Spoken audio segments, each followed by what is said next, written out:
Hello everyone, welcome to global online Marathi. Myself Nihal sir. तर आपण people development and environment या युनिटमधून मानववंशीय क्रियाकलाप आणि यांचे पर्यावरणावरती परिणाम यावरती MCQs पाहणार आहोत. सो खूप इम्पॉर्टंट MCQs आहेत. शेवटपर्यंत नक्की पहा सर्वांनी आणि जास्तीत जास्त शेअर करायचं आहे. लेक्चर सुरू करण्याआधी महत्त्वपूर्ण सूचना म्हणजे येणाऱ्या महाराष्ट्र सेट एक्झामिनेशनसाठी आपल्याकडे पेपर 1चा फुल कोर्स अवेलेबल आहे, ज्यामध्ये तुमच्याकडून पेपर 1ची पूर्ण तयारी करून घेतली जाणार आहे. तुम्हाला पूर्णपणे प्रिपेअर करून आम्ही एक्झामिनेशनला पाठवणार आहोत. यामध्ये तुम्हाला मॉक टेस्ट मिळणार आहेत, संपूर्ण अभ्यासक्रमावरती नोट्स मिळणार आहेत, व्हिडिओ लेक्चर्स आणि सरावासाठी MCQs आणि PYQचं PDF देखील तुम्हाला मिळणार आहे. या कोर्सला जॉईन केल्यानंतर तुम्ही इतके प्रिपेअर व्हाल की पेपर 1मध्ये 75+ मार्क्स तुम्हाला मिळणार म्हणजे मिळणारच. सो लगेचच या दिलेल्या नंबरवरती स्क्रीनवरती तुम्हाला नंबर दिसत असेल त्यावरती कॉन्टॅक्ट करायचा आहे. व्हॉट्सअप मेसेज किंवा व्हॉट्सअप कॉल करून तुम्ही हा कोर्स जॉईन करू शकता. ठीक आहे, फटाफट जॉईन करायचं आहे आणि प्रिपरेशन आजच स्टार्ट करायचं आहे. हा तुमचा पहिला क्वेश्चन आहे जो की तुमच्या स्क्रीनवरती दिसतोय. The human activity among the following which causes maximum environment pollution having regional and global impacts. ठीक आहे, अशी कुठली ह्युमन ॲक्टिव्हिटी आहे, मानवीय क्रियाकलाप आहे किंवा मानवाने केलेली कार्य आहेत है ना, जे की आपल्या पर्यावरणावरती जास्तीत जास्त प्रभाव करत असतात, इम्पॅक्ट करत असतात है ना, तोही रिजनल आणि ग्लोबल लेवलवरती. म्हणजे आपल्या जागतिक लेवलवरती सुद्धा आणि आपल्या रिजनल लेवल म्हणजे क्षेत्रीय लेवलवरती सुद्धा. ठीक आहे, तर अशी कुठली ॲक्टिव्हिटी आहे जे की खूप जास्त इन्व्हायरमेंटवरती इम्पॅक्ट करते.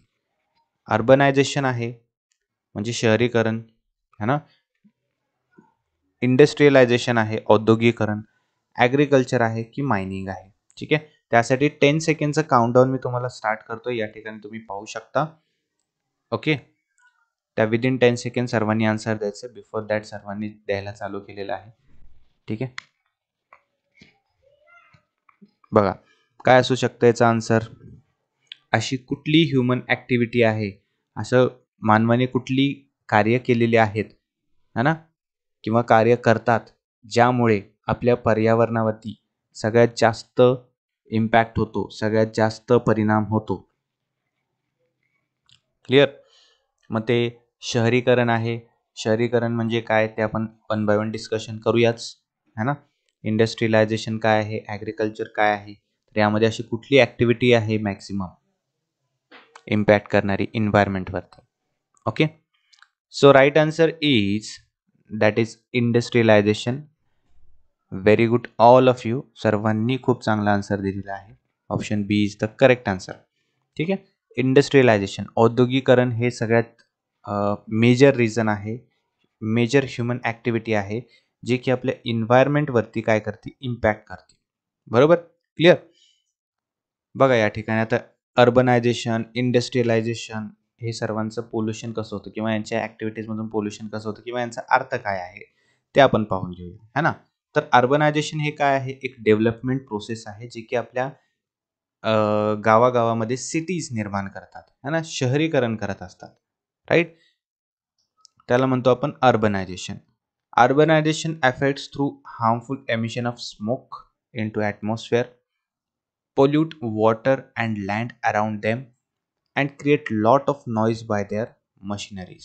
आता शहरीकरण करताना जे मशिनरीज आपण वापरतो, जे आपण सिमेंट वापरतो है ना, बिल्डिंग तयार करण्यासाठी जे काय आपण गोष्टी यूज करतो, त्याच्यामुळे काय होतं, त्याच्यामुळे एअर पोल्युशन होतं.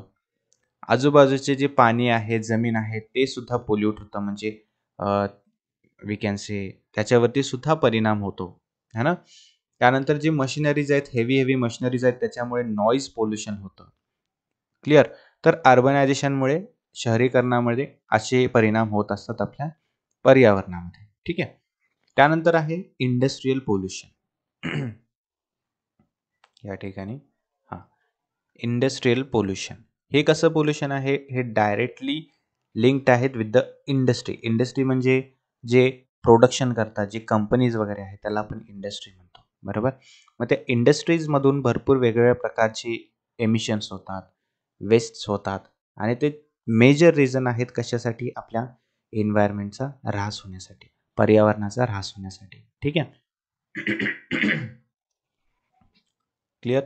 तर यामध्ये सुद्धा अशा भरपूर गोष्टी आहेत जे की आपल्या एन्व्हायरमेंटमध्ये वेगवेगळ्या प्रकारातून आपल्याला इम्पॅक्ट करत असतात. जसं की ड्रिंकिंग वॉटरवरती इम्पॅक्ट करतात, है ना. अनवॉन्टेड टॉक्सिन्स जे आहेत ते हवेमध्ये पसरले जातात, है ना. त्यानंतर सॉईलमध्ये पसरले जातात, पाण्यामध्ये पसरले जातात, है ना. त्यामुळे काय होतं, जी सॉईल आहे त्याची न्यूट्रियंट्स, त्याची क्वालिटी खराब होते, त्याची क्वालिटी रिड्यूस होते, कमी होते, है ना. आणि हे जे इंडस्ट्रियल पोल्युशन आहे, हा वर्ल्ड वाईड एक मेजर रिझन आहे. पूर्ण जगामध्ये हा एक सगळ्यात मोठा एक असा इम्पॅक्टफुल रिझन आहे आपल्या इन्व्हायरमेंटल वी कॅन से ऱ्हाससाठी, है ना, पर्यावरणीय ऱ्हाससाठी, है ना. So industrial pollution is maximum pollution in the environment. Agricultural pollution, है ना, कृषी प्रदूषण म्हटलं तरी त्याला चालेल, है ना. त्यामध्ये काय आहे, refers to liquid and solid waste by products of agriculture that pollute or degrade the environment, है ना, and ecosystem and harm human and economic interest. Agricultural pollution सुद्धा होतं. काही कचरा असतात, है ना, घन कचरा ज्याला आपण म्हणतो, किंवा शेतीचे द्रव्य, किंवा आपण पेस्टिसाइड्स वगैरे जे यूज करतो, हार्मफुल केमिकल्स असतात. त्याच्यामुळे काय होतं, आपले जे सॉईल न्यूट्रिशन्स आहेत, सॉईल न्यूट्रियंट्स आहेत, किंवा सॉईलचं जी क्वालिटी आहे ते सुद्धा रिड्यूस होत असते, है ना. ॲग्रिकल्चरमुळे सुद्धा पोल्युशन होत असतं. Okay. Soil pollution that is the maximum reason by the agriculture wastage, है ना. त्यानंतर आहे मायनिंग, त्याला आपण म्हणतो खाणकाम. त्यांना जे खणण्याचं काम करतो आपण, है ना, त्यामधून भरपूर असे मिनरल्स वगैरे, मेटल्स वगैरे, है ना, या सर्व गोष्टी आपल्याला मिळत असतात. जिओलॉजिकल गोष्टी मिळतात. Correct. The extraction of valuable minerals or other geological materials from the अर्थ, है ना. आपण पृथ्वीतून किंवा आपल्या भूगर्भातून, है ना, काही असे कॉस्टली किंवा वी कॅन से असे लक्झरियस असे सामग्री, जसं की मेटल्स, गोल्ड्स वगैरे आपण काढतो, है ना. तर ते असतं मायनिंग. आणि त्याच्यामुळे सुद्धा, किंवा त्या ॲक्टिव्हिटीमुळे सुद्धा काय होत असतं, एन्व्हायरमेंटल डिग्रेडेशन होत असतं, पर्यावरणाचा ऱ्हास होत असतो. ठीक आहे. तर बघा ते कसं, surface mines may produce dust from blasting operations and haul roads, है ना. जे आपला पृष्ठभाग जो असतो पृथ्वीचा, त्यावरती जे काही आपण खाणकाम करतो त्याला सरफेस माइन्स म्हणतात, है ना. त्यामुळे काय होतं, त्यामुळे धूळ तयार होऊ शकते, है ना. रस्त्यावरची धूळ तयार होऊ शकते. त्यामुळे एअर पोल्युशन वगैरे होणं हे पॉसिबल आहे, बरोबर. किंवा त्यामध्ये ब्लास्टिंग करणं, है ना. त्यामुळे जी आपली सॉईल क्वालिटी आहे ते रिड्यूस होतं, है ना.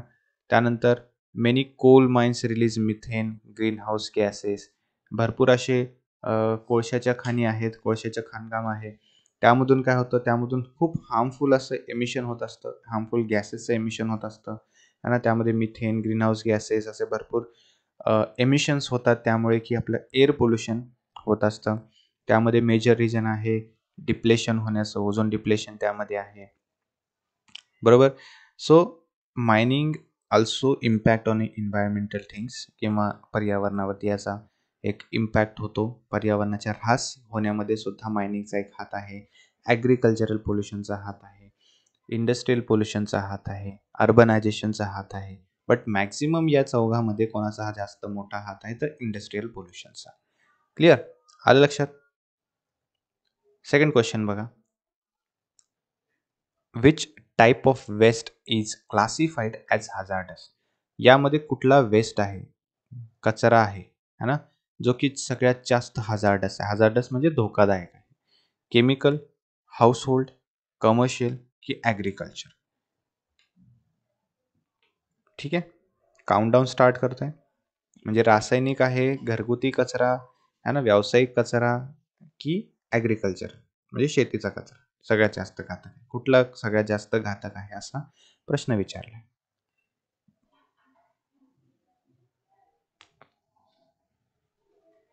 बघा, विचार करून उत्तर द्या सर्वांनी.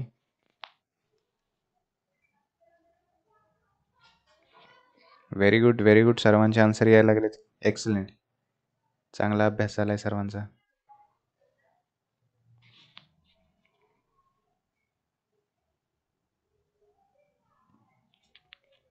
Okay, so let's discuss what is the correct answer. Chemical is the correct answer. रासायनिक जो कचरा असतो किंवा रासायनिक जो वेस्ट असतो, केमिकल वेस्ट जो असतो, तो सगळ्यात जास्त हजार्डस असतो. वी नो दॅट, है ना. कम्पेअर टू हाऊसहोल्ड, घरगुती कचरा, कमर्शियल कचरा, ॲग्रिकल्चरल कचरा, है ना, यापेक्षा सगळ्यात जास्त घातक असतो आपला रासायनिक कचरा, केमिकल वेस्ट. मग बघा, वेस्टेजचे वेगवेगळे प्रकार आहेत. त्यामध्ये एक्झाम्पल म्हणून मी सांगतो तुम्हाला. ऑर्गॅनिक जे वेस्ट असतं त्यामध्ये काय काय एक्झाम्पल आहेत, तर ॲग्रिकल्चरल वेस्ट आहे, रिच सॉलिड वेस्ट आहे, फूड वेस्ट आहे, गार्डन वेस्ट आहे, ॲनिमल वेस्ट आहे. हे सर्व काय आहे, हे ऑर्गॅनिक वेस्ट आहेत. ठीक आहे. ऑर्गॅनिक वेस्टमध्ये काही एक्झाम्पल जर बघायला गेलं तर so we should know these things. आणि आपल्याला माहिती पाहिजेत हे एक्झाम्पल्स आहेत आपल्या ऑर्गॅनिक वेस्टचे. ठीक आहे. त्यानंतर आहे हजार्डस, है ना. हजार्डस वेस्टमध्ये आहे पेंट अँड सॉल्वंट, त्यानंतर ऑटोमोटिव्ह वेस्ट, मोटर ऑइल वगैरे वगैरे, है ना, जे खराब ऑइल जे असतं, जे यूज केलेलं ऑइल असतं गाडीमध्ये वगैरे, ते, है ना, ते हजार्डस आहेत. मॅक्झिमम हजार्डस म्हणजे केमिकल्स वगैरेवाला. पेस्टिसाइड्स आहेत, मर्क्युरी कंटेनिंग वेस्ट आहे, है ना, इलेक्ट्रॉनिक गोष्टी आहेत, कॉम्प्युटर वगैरे, एरोसोल, प्रोपेन सिलेंडर, हे सर्व वेस्टेज जे आहे केमिकल वेस्ट आहेत. हे सर्वात जास्त हजार्डस वेस्ट आहेत. ठीक आहे, आलं लक्षात. पुढे बघा, सॉलिड वेस्टमध्ये कचरा आहे, गाळ आहे, है ना, कमर्शियल कचरा आहे, व्यावसायिक, प्रोफेशनल इथे या ठिकाणी कमर्शियल पाहिजे. ठीक आहे. सांडपाणी आहे, तेल आहे, फॅट आहे, हे सर्व लिक्विड वेस्ट आहेत. ठीक आहे, आलं लक्षात. सो ह्याचं तुम्ही स्क्रीनशॉट काढून घ्या किंवा PDF तर तुम्हाला मिळणारच आहे. But students who have not joined the course, त्यांना याचं PDF मिळणार नाही. सो लवकरात लवकर सर्वांनी जॉईन करा आणि सगळ्या गोष्टी जे तुम्हाला लाभ मिळतात जॉईन केल्यानंतर त्याचं एक यूज करा आणि तुमच्या येणाऱ्या एक्झामिनेशनमध्ये तुम्ही पहिल्याच अटेम्प्टमध्ये क्वालिफाय होईल, हे मी तुम्हाला गॅरंटी देऊ शकतो. ठीक आहे. पुढे बघा, a chemical industry is not a cause of, जी आपली रासायनिक उद्योग किंवा केमिकल एमिट करणारे किंवा केमिकल प्रोड्यूस करणारे जी इंडस्ट्रीज आहेत, है ना, हे कशाचं कारण नाही आहे. एअर पोल्युशनचं, नॉईज पोल्युशनचं, वॉटर पोल्युशनचं की न्यूक्लिअर पोल्युशनचं. ठीक आहे. केमिकल इंडस्ट्रीज, केमिकल बनवणारे इंडस्ट्री जे आहेत, है ना, त्याच्यामुळे काय होऊ शकत नाही किंवा ते कशाचे कारण नाहीत. एअर पोल्युशनचे, नॉईज पोल्युशनचे, वॉटर पोल्युशनचे की न्यूक्लिअर पोल्युशनचे.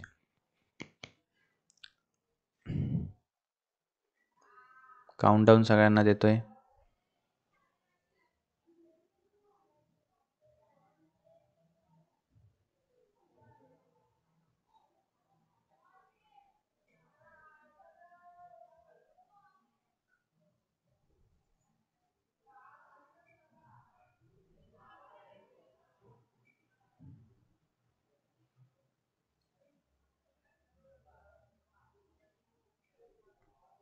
ओके, सो याचं करेक्ट आन्सर जे आहे that is option D, nuclear pollution. ठीक आहे. पुढे बघा, म्हणजे न्यूक्लिअर पोल्युशन जे आहे यामध्ये केमिकल इंडस्ट्रीजमधून मॅक्सिमम होत नाही. तर केमिकल इंडस्ट्रीमधून होणारं कुठलं रिझन्स आहेत, तर एअर पोल्युशन होतं, हार्मफुल गॅसेसचं इमिशन केल्यामुळे, है ना, नॉईज पोल्युशन होतं हेवी मशीन्सच्या यूज केल्यामुळे, वॉटर पोल्युशन होतं, है ना. क्लिअर. सो हे आपलं राईट आन्सर आहे. पुढे बघा, which of the following is not the consequences of modern agriculture. खाली दिलेल्या ऑप्शन्समध्ये अशी कुठली गोष्ट आहेत जी की आधुनिक शेतीचा परिणाम नाहीत असं आपल्याला विचारलं है ना. Biomagnification, lost of soil fertility, carbon pollution, ozone depletion. Clear. याचं राईट आन्सर काय असेल हे सर्वांनी कमेंट बॉक्समध्ये सांगायचं. ए आहे तर ए, बी आहे तर बी, सी आहे तर सी किंवा डी आहे तर डी, किंवा तुम्ही डायरेक्टली ऑप्शन सुद्धा लिहू शकता. बायोमॅग्निफिकेशन आहे की लॉस्ट ऑफ सॉइल फर्टिलिटी आहे, कार्बन पोल्युशन आहे तर कार्बन पोल्युशन लिहू शकता. ओझोन डिप्लेशन आहे तर ओझोन डिप्लेशन लिहू शकता, है ना.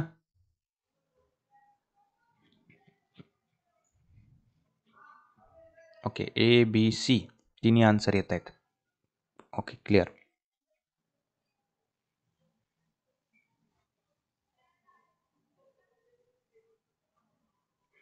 Okay, so right answer is option D, that is ozone depletion. ठीक आहे. ओझोन डिप्लेशन हे रिझन नाही आहे कशाचं, ॲग्रिकल्चर, मॉडर्न ॲग्रिकल्चरमध्ये ओझोन डिप्लेशन होतं असं काही आणखीन आपल्याला न्यूजमध्ये किंवा अशी घटना आलेली नाही आहे, रिझन आलेलं नाही आहे. ठीक आहे. So ozone depletion is not the reason, और we can say it is not happen by the agricultural things, है ना. ते कशामुळे होतं, मॅक्झिमम एमिशन होतं, जी CFC गॅस असतो त्याच्यामुळे जास्ती होतं, है ना. हार्मफुल गॅसेस असतात जे की आपल्या इंडस्ट्रीजमधून, आपल्या वेगवेगळ्या ट्रान्सपोर्टेशनमधून म्हणा, है ना, गोष्टीतून असे हे हार्मफुल गॅसेसचं एमिशन होतं. त्यामुळे आपलं ओझोन डिप्लेशन होण्याची शक्यता असते. मॉडर्न ॲग्रिकल्चरमधून याचं जो वाटा आहे तो खूप कमी आहे, दॅट इज निग्लिजिबल. ठीक आहे. बघा, बायोमॅग्निफिकेशन अकर्स व्हेन टॉक्सिक केमिकल्स, ठीक आहे, सच ॲज DDT, है ना, whose reduces or residues in the environment are used indirectly by organism through food. बरोबर. यामध्ये example, yes yes yes, I am explaining it. ठीक आहे. SSS triple S Shinde, when a organism higher in the food chain consumes a lower organism that contains such chemicals, those chemicals can accumulate in higher organisms, है ना. ते organisms असतात, अन्नसाखळी असते, त्या example घ्या अन्नसाखळीचा. त्यामध्ये जे हायर लेवलचे जे ऑर्गॅनिझम्स असतात किंवा असे गोष्टी असतात, है ना, त्या त्या गोष्टी काय करतात, जे लोअर ऑर्गॅनिझम्सला कन्झ्युम करतात, है ना, किंवा त्याचं सेवन करतात, राईट. त्यावेळेस काय होतं, हे जे बायोमॅग्निफिकेशन जे आहे, है ना, ते काय होतं, रिलीज होत असतं. कशामुळे, तर ते लोअर ऑर्गॅनिझम जे आहेत त्याच्यामध्ये काही हार्मफुल केमिकल्स असतात, ज्याचं सेवन केल्यामुळे हे बायोमॅग्निफिकेशन होत असतं. ठीक आहे, आलं लक्षात. त्यानंतर आहे काय, agricultural system, nutrients are removed over time from harvested products such as grain, है ना. ex-situ loss of nutrients can also occur through the soil erosion, run off, leaching वगैरे वगैरे वगैरे, है ना. जे आपलं जे लॉस्ट ऑफ सॉइल फर्टिलिटी आहे ते कशामुळे होतं, तर पेस्टिसाइड्स यूज केल्यामुळे, है ना, किंवा हार्मफुल केमिकल्स जे आपण ॲग्रिकल्चर गोष्टीमध्ये यूज करतो, मायनिंगमुळे होतं. बरोबर. काही क्रॉप्स जे असतात, जे आपले दसकट ज्याला आपण म्हणतो मराठीमध्ये, है ना, सुकलेला जो भाग असतो तो आपण काय करतो, तो जाळून टाकतो. बरोबर. त्यामुळे सॉइलचं फर्टिलिटी कमी होऊ शकते. क्लिअर. अशा भरपूर गोष्टी आहेत ज्यामुळे की सॉइलचं जे न्यूट्रिएंट्स आहेत ते कमी होत असतात. ठीक आहे. बरोबर पंकज. फूड चेनमुळे हे बायोमॅग्निफिकेशन कॅन अकर. त्यानंतर आहे carbon dioxide is emitted as a farm equipments moves across the field during tillage, planting, application of pesticides and fertilisers and harvesting, है ना. यामध्ये काय होतं, कार्बन पोल्युशन हे कशामुळे होतं, तर पेस्टिसाइड्स यूज केल्यामुळे, है ना, फर्टिलायझर्स यूज केल्यामुळे, हार्वेस्टिंग केल्यामुळे, राईट. त्यानंतर आहे चौथा ऑप्शन होता आपला ओझोन डिप्लेशन. ओझोन डिप्लेशनला जसं की मी तुम्हाला सांगितलं, CFC गॅस जो आहे तो that is the major reason for the ozone depletion, है ना. CFC म्हणजे क्लोरोफ्लोरोकार्बन्स, ज्याचा वापर रेफ्रिजरेटर्स, है ना, स्प्रेमध्ये यूज केला जातो. तुमची AC जी आहे त्याच्यामध्ये यूज केला जातो, है ना. ज्या गोष्टी कूल करण्यासाठी, थंड करण्यासाठी वापरला जातो हा गॅस. ठीक आहे, CFC. तर याचं जे एमिशन होतं किंवा याचं जे वी कॅन से रिलीज केलं जातं, है ना, हवेमध्ये पसरलं जातं, तेव्हा ओझोन डिप्लेशन जे आहे ते होण्याचं एक कारण आहे. ठीक आहे. कशामुळे, CFC is the major reason किंवा CFC हा मेजर गॅस आहे ज्याच्यामुळे ओझोन डिप्लेशन होतो. ठीक आहे. पुढे बघा, problems occurring from manufacturing modification and use of energy are related to. ठीक आहे. जे आपण मॅन्युफॅक्चरिंग करतो, उत्पादन करतो, मॉडिफिकेशन करतो, एनर्जीचा यूज करतो, है ना. त्याच्यामुळे जे प्रॉब्लेम्स होतात ते कशाच्या रिलेटेड आहेत. ठीक आहे. Global warming, sustainable development, industrial activity की ॲसिड रेन. 10 सेकंडचा काउंटडाऊन स्टार्ट केला आहे. सर्वांनी आन्सर द्यायचं आहे.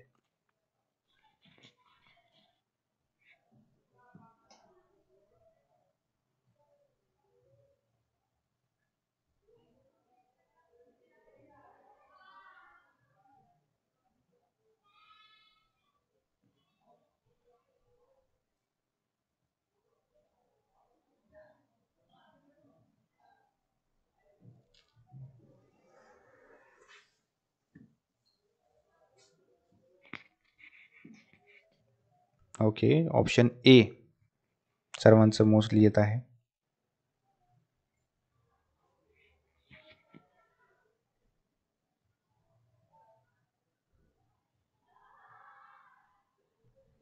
विचार करून उत्तर द्या सर्वांनी. इथे या ठिकाणी रिझन नाही विचारले. हे जे मॅन्युफॅक्चरिंगची गोष्ट आहे, मॉडिफिकेशन आहे किंवा एनर्जीचा यूज करणं आहे, है ना, यांच्यामुळे जे प्रॉब्लेम्स येतात, है ना, ते प्रॉब्लेम काही असो, तो प्रॉब्लेम विचारला आहे का? विचार करा, तो प्रॉब्लेम विचारलेला आहे का? किंवा याच्यातून उद्भवणाऱ्या जे समस्या आहेत ते कशाचे रिलेटेड आहेत असं विचारलं.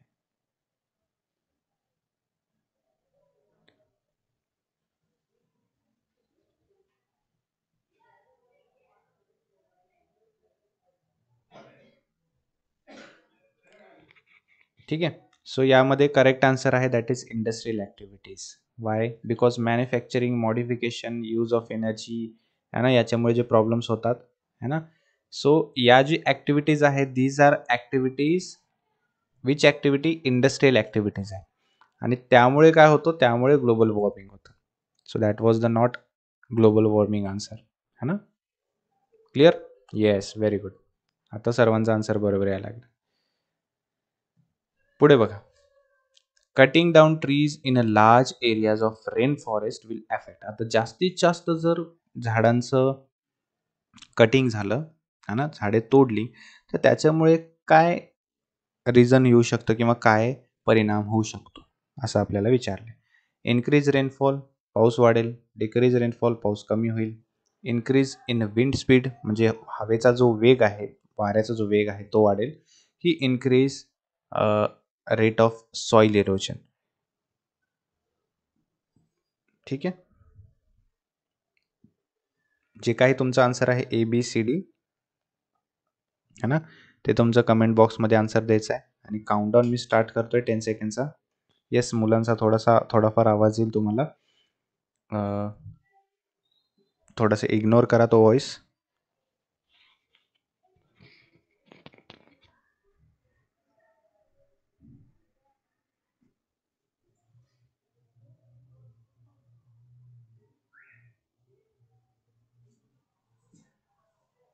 जास्ती प्रमाणामध्ये जर रेनफॉरेस्टमधले ट्रीज कट केले गेले तर त्याच्यामुळे काय होऊ शकतं? Okay, so right answer is decreased rainfall. त्याचा एक आन्सर आहे. That is the most relevant answer. ठीक आहे. 6th क्वेश्चन जो आहे त्याचा आन्सर आहे. When trees are cut down in a forest, it removes or reduces the amount of transpiration, which means less rainfall in the area. बरोबर. Deforestation affects large areas of rainforest. Okay. Rainforest produce, store and filter water, protecting soil from erosion, flood and droughts. Rainforest जे असतात, rainforest, है ना, म्हणजे घनदाट, सगळ्यात जास्त घनदाट जंगल असतात, है ना. त्यामध्ये जे वी कॅन से बाष्पोत्सर्जन ज्याला आपण म्हणतो, है ना, त्या ठिकाणी जास्त होत असतं, है ना. आणि त्यामुळे पाऊस पडण्याची जी पातळी आहे, लेवल जी आहे, त्या ठिकाणी जास्ती असतं. बरोबर. त्यामुळे त्या रेन फॉरेस्टमधले जर तुम्ही झाडं कमी केली, ट्रीज कट केले, तर त्यामुळे जो काही तिथला जो एक मेजर रिझन आहे, मेजर पॉईंट आहे तिथला, की मॅक्झिमम तिथे रेनफॉल होतो, तो कमी होईल. ठीक आहे, डिक्रीज होईल the rainfall which is maximum in the rain forest area. बरोबर, ते होऊ शकतं. आलं लक्षात? डी पण होऊ शकतं, बट मोस्ट रिलेव्हंट आन्सर आपल्याला हवं होतं, दॅट इज डिक्रीज्ड रेनफॉल. ठीक आहे, मग डिक्रीज्ड रेनफॉल झाल्यामुळे तो एक पॉईंट जो आहे तो होऊ शकतो, दॅट इज सॉइल इरोजन. आलं लक्षात? So first reason is the decrease rainfall. ठीक आहे, असं थोडंसं खूप ट्रिकी सुद्धा क्वेश्चन्स आपल्याला विचारले जाऊ शकतात. सो आपल्याला सगळ्यात अगोदरचा किंवा सगळ्यात मोस्ट रिलेव्हंट आपल्याला बघायचं आहे आन्सर.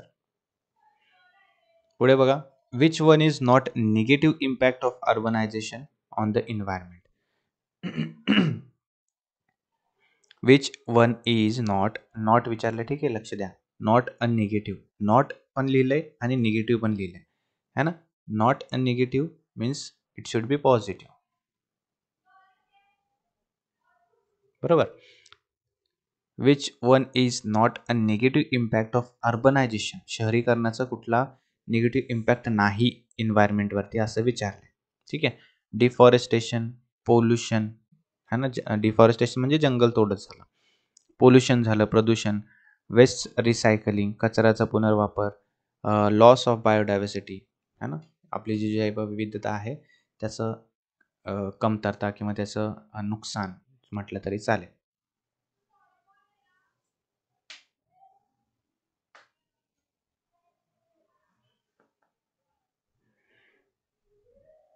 खूप चांगला प्रश्न आहे हा, सर्वांना याचा आन्सर येणं अपेक्षित आहे.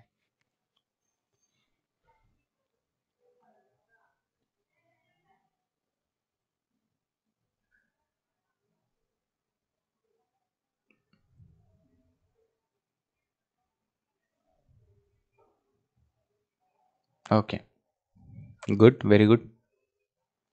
So right answer is option A, B, C, D. भरपूर जणांचं ऑप्शन सी आन्सर येते. So C is the correct answer. ठीक आहे, waste recycling is the correct answer. पुढे बघा, extraction of minerals and metals from the earth, त्याला आपण काय म्हणतो, मायनिंग म्हणतो, है ना. मायनिंग ॲक्टिव्हिटी जी आहे, मायनिंग जी ॲक्टिव्हिटी आहे जी आपल्या ह्युमन ॲक्टिव्हिटीजमध्ये मोडते, अँथ्रोपोजेनिक ॲक्टिव्हिटीजमध्ये मोडते, त्याचा जो परिणाम आहे, है ना, काय आहे. ॲग्रिकल्चर, ट्रान्सपोर्टेशन, सॉरी, मायनिंग की sustainable development. I think I have given you the answer, है ना. So what is the activity of extracting minerals and metals from the earth. याचा आन्सर काय आहे. ॲग्रिकल्चर ॲक्टिव्हिटी आहे, ट्रान्सपोर्टेशन ॲक्टिव्हिटी आहे, mining activity आहे की सस्टेनेबल डेव्हलपमेंट आहे, है ना. Basically I have given you the answer. हां, आन्सर मी तुम्हाला सांगितलेलंच आहे. So correct answer is option C. त्याला आपण काय म्हणतो, मायनिंग म्हणतो, खाणकाम ज्याला आपण म्हणतो मराठीमध्ये, है ना. पुढे बघा, which one of the following is not the effect of transportation. Transportation आपल्याला माहिती आहे, वाहतूक, है ना. त्या वाहतुकीमुळे जे काही परिणाम होतात, है ना, त्यामध्ये कुठला परिणाम नाही असं विचारले. It is not the effect of transportation. मग त्यामध्ये एमिशन ऑफ कार्बन डायऑक्साईड आहे का, स्मॉग अँड क्लायमेट चेंज आहे का, ॲसिड माइन ड्रेनेज आहे का, की नॉईज पोल्युशन आहे, है ना. बघा, विचार करून उत्तर द्या सर्वांनी.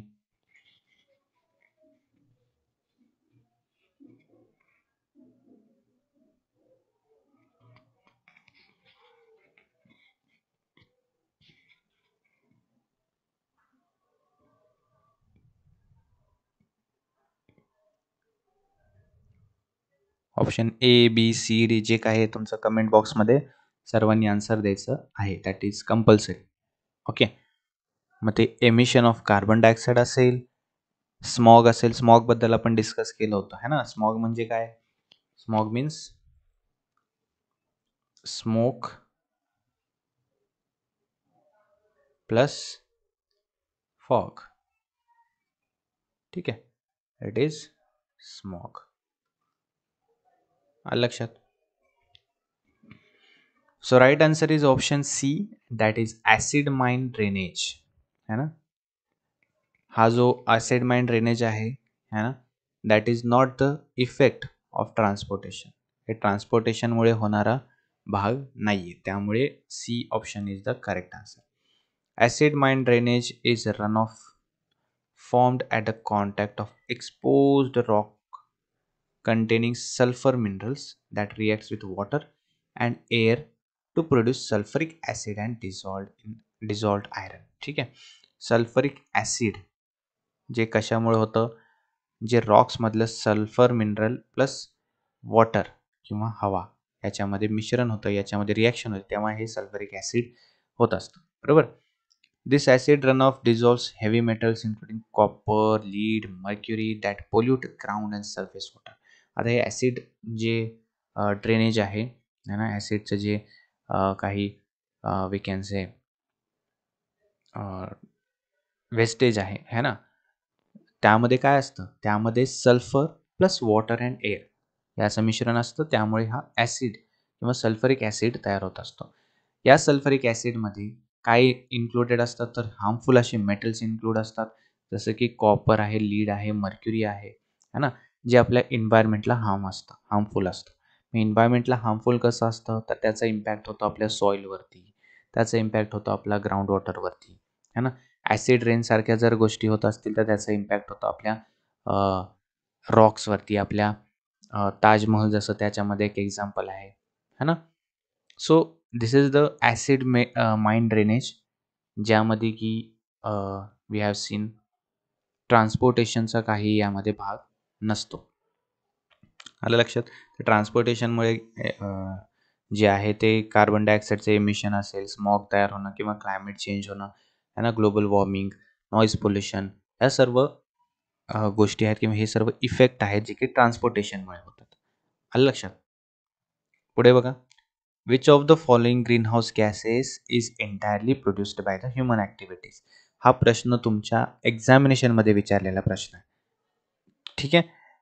तुमच्या MS सेटच्या एक्झामिनेशनमध्ये विचारलेला हा प्रश्न आहे. तर याचं आन्सर काय असेल, म्हणजे अशी कुठली ॲक्टिव्हिटी आहे, कुठली अशी ह्युमन ॲक्टिव्हिटी आहे, मानवाने केलेली ॲक्टिव्हिटी आहे है ना, जी की ग्रीन हाऊसेस गॅसेसला है ना, हरितगृह वायू जे आहेत है ना, ते सर्वात जास्त प्रोड्यूस करतात. Methane, carbon dioxide, nitrous oxide, chlorofluorocarbons.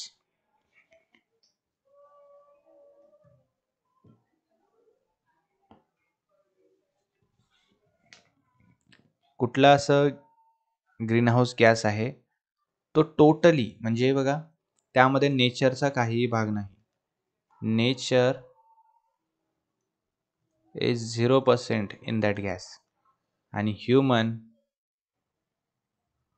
Is 100% in that है ना.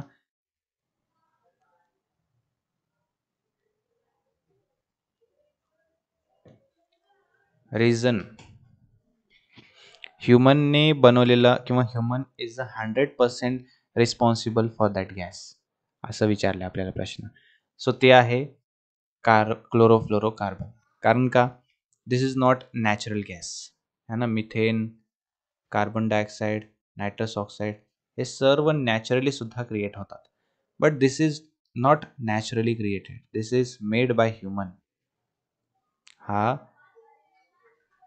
आर्टिफिशियल गॅस आहे. ठीक आहे. So that's why it is called the entirely, म्हणजे पूर्णतः है ना, पूर्णपणे मानवी क्रियाकल्पापासून तयार होत असतो. ठीक आहे. That's why option D is the correct है ना. Methane is emitted from variety of anthropogenic, जसे की human induced and natural resources. Okay. त्यामध्ये landfills, oil, natural gas system, agriculture activities या सर्व गोष्टी आहेत, त्यामधून मिथेनचं एमिशन होतं. ओके. कार्बन डायऑक्साईडचं रिझन तुम्हाला माहिती आहे, बर्निंग फॉसिल फ्युल्स आहे, ह्युमन मेड गॅस आहे, त्यानंतर ट्रान्सपोर्टेशनमुळे होतं है ना, या सर्व गोष्टीमुळे कार्बन डायऑक्साईडचं एमिशन होतं. बरोबर. त्यानंतर आहे नायट्रस ऑक्साईड. नायट्रस ऑक्साईड साठी जे रिझन आहे त्यामध्ये ॲनिमल वेस्ट आहे है ना,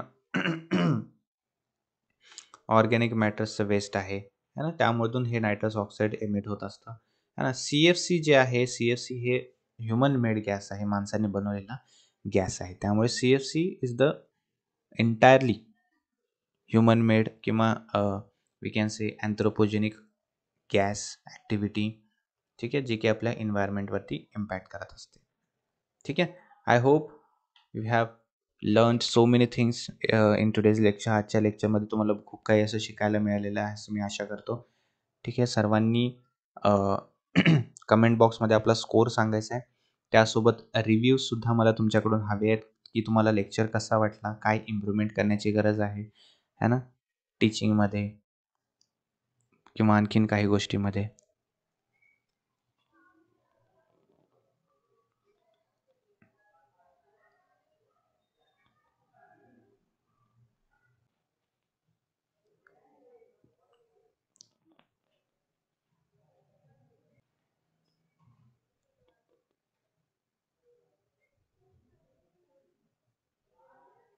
ओके.